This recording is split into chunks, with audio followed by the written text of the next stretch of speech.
সামনে নিয়ে আপনি পিছনে থাকেন। হ্যাঁ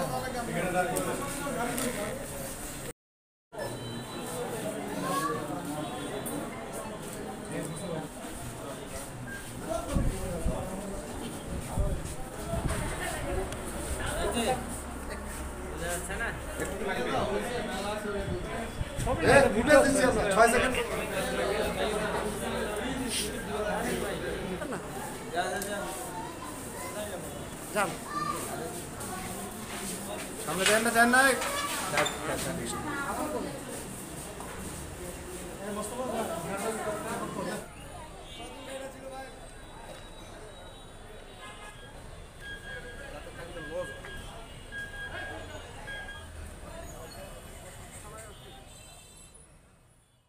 আসসালামু আলাইকুম।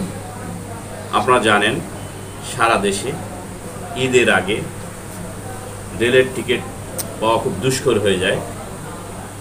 সার্ভার ওপেন হওয়ার সঙ্গে সঙ্গে তারা কৌশলে টিকিট হস্তগত করে উচ্চ মূল্যে বিক্রি করে, আর সাধারণ মানুষ টিকিট পায় না।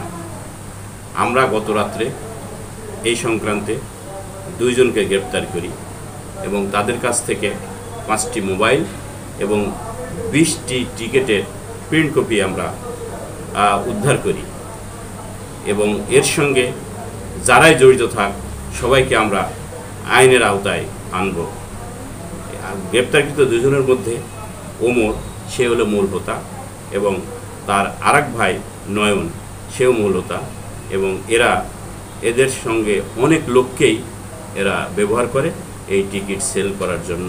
আমাদের মাননীয় পুলিশ সুপার স্যার এবং অন্যান্য সিনিয়র স্যারদের পরামর্শে এবং আমরা দীর্ঘদিন থেকে এর পিছনে ওত পেতে থেকে এদের ধরার জন্য গতকালকে আমরা সমর্থ হই এবং সারা দেশে এরা এইভাবে টিকিট কালোবাজারি করে যাচ্ছে বিভিন্ন জায়গায়। আমরা এর সবাইয়ের বিরুদ্ধে আইনানুগ ব্যবস্থা নেব। ধন্যবাদ।